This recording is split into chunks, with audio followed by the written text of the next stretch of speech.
Audrey Price. I'm a senior anesthesia student at Arkansas State University, and today I'm going to be presenting on malignant hyperthermia.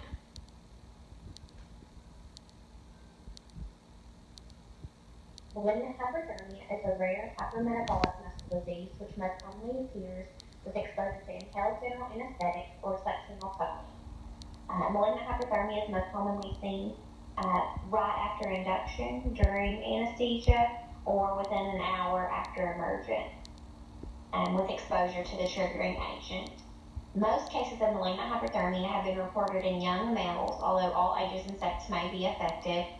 The incidence of malignant hyperthermia varies greatly from country to country, even among different geographic locations within the same country, with the upper Midwest having the greatest incidence of malignant hyperthermia in the U.S.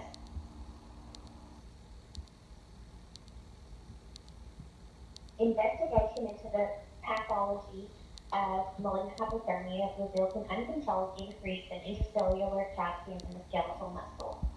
Sudden releases of calcium from the sarcoplasmic reticulum remove inhibition of troponin, resulting in a sustained muscle contraction. Marked increase in ATP activity results in an uncontrolled increase in aerobic and anaerobic metabolism, thus causing a hypermetabolic state, increasing oxygen consumption and CO2 production, which produces a severe lactic acidosis and hyperthermia. Triggering agents for malignant hyperthermia include inhaled general anesthetics such as ether, halothane, methoxyflurane, enflurane, isoflurane, desflurane, and sevoflurane. It also includes the depolarizing muscle relaxant succinylcholine.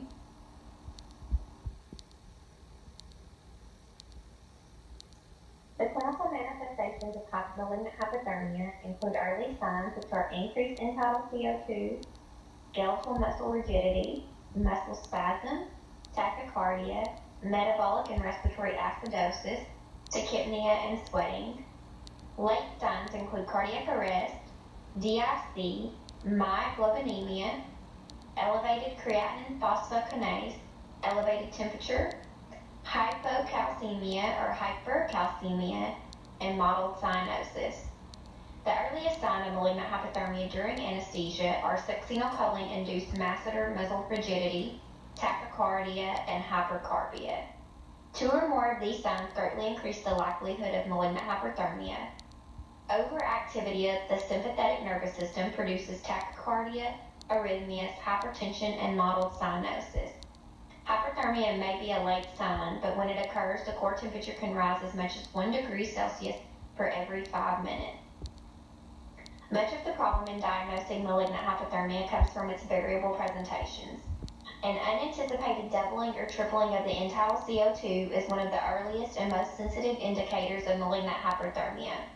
If the patient survives the first few minutes, acute kidney failure and DIC can rapidly ensue. Other complications include cerebral edema with seizures and hepatic failure.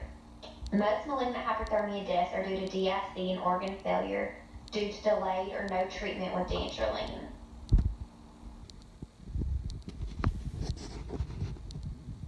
Malignant hyperthermia treatment is directed at terminating the episode and treating the complications that arise, such as hyperthermia and acidosis. First and most importantly, the triggering agent should be stopped. The patient should be hyperventilated with 100% oxygen, and dantrolene should be given. Bicarbonate is given to treat acidosis. Glucose and insulin is given to shift the potassium back into the cell and prevent hyperkalemia. Cool IV fluids in a cooling blanket are used to treat the hyperthermia. Fluid output and urine output are monitored, and Lasix is given to diurese. With prompt treatment, mortality still ranges from 5 to 30%. Dantrolene is a high-benztoline derivative that directly interferes with muscle contraction by binding to the ranitidine-1 receptor and inhibiting calcium ion release from the sarcoplasmic reticulum.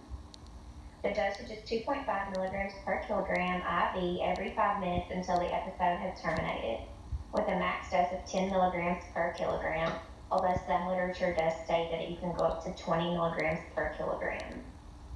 Dantrolene is packaged in a 20 milligram lyophilized powder and must be reconstituted with 60 ml of sterile water.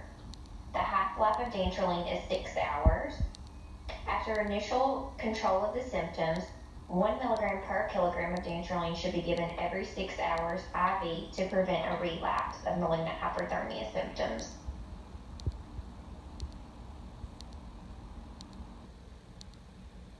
With malignant hyperthermia comes metabolic acidosis. Metabolic acidosis should be treated with sodium bicarbonate. You should know that this treatment will worsen the hypercarbia. Severe hyperkalemia should be treated with dextrose 25 to 50 grams IV and regular insulin 10 to 20 units IV, along with Lasix for diuresis. Antiarrhythmic agents, vasopressors, and inotropes should be administered as indicated. Calcium channel blockers should not be given to the patient receiving dantrolene because the combination promotes hyperkalemia. Lasix may be given to establish diuresis and prevent acute kidney injury. Dantrolene contains 3 grams of mannitol per 20 milligram bottle of dantrolene. Therefore, Lasix and Bumex should be used in preference to mannitol for diuresis. If fever persists, cooling measures should be implemented immediately. Surface cooling with ice packs over major arteries in the axilla and the groin area should be used, along with cold air convection and cooling blankets. Ice saline lavage of the stomach and any open body cavities. Use of hypothermic cardiopulmonary bypass may be appropriate if other measures have failed.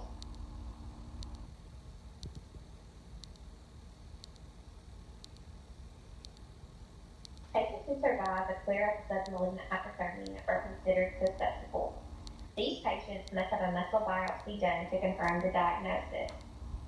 CK may be chronically elevated in 50 to 70% of people at risk for malignant hyperthermia, but the only reliable way to diagnose the disease is by muscle testing. The halothane caffeine contracture test may have 10 to 20% false positivity rate, but the false negative rate is close to 0. Some differential diagnoses of malignant hyperthermia include inadequate depth of anesthesia, sepsis, insufficient ventilation or spontaneous breathing, malfunction of the anesthesia machine, anaphylactic reaction, pheochromocytoma, thyroid crisis, neuromuscular disease, CO2 increase due to laparoscopic procedure, drug intoxication, serotonin syndrome, and malignant or neuroleptic syndrome.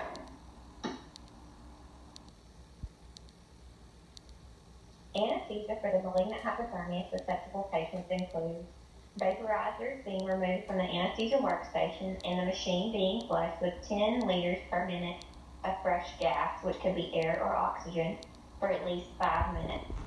These CO2 absorbent and circle system hoses should be changed. Malignant hypothermia susceptible patients who have undergone an uneventful procedure with a non-triggering anesthetic can be discharged from PACU when they meet standard criteria. Propofol, etomidate, benzodiazepines, ketamine, thiopental, methotrexate, opiates, droperidol, nitrous oxide, non-depolarizing muscle relaxants, and all local anesthetics are non-triggering agents and are safe for the use in malignant hyperthermia susceptible patients. And now for some board-style questions in relation to malignant hyperthermia. What is the earliest sign of malignant hyperthermia? The earliest sign of malignant hypothermia is the increase in end-tidal CO2, which may be doubled or tripled. How fast can temperatures increase during a malignant hyperthermic event? Temperature increases 1 to 2 degrees Celsius for every 5 minutes. How and where does dantrolene work? Dantrolene acts at the ranitidine receptor to decrease the calcium level in skeletal muscle cells by decreasing the release of calcium from the sarcoplasmic reticulum. Skeletal muscle relaxes when the supply of calcium to the contractile proteins is impaired. Once the initial episode of malignant hypothermia is controlled, the patient will remain at risk for what 5 complications? These 5 complications include reoccurrence, DIC, mild glomerulic renal failure, skeletal muscle weakness, and electrolyte abnormalities. What is the dose of dantrolene for malignant hyperthermia treatment? The dose of dantrolene is 2.5 milligrams per kilogram every 5 minutes until the episode is terminated, with a max dose of 10 milligrams per kilogram. And these are the references. Thanks for watching my presentation, and hopefully it will help you in the future.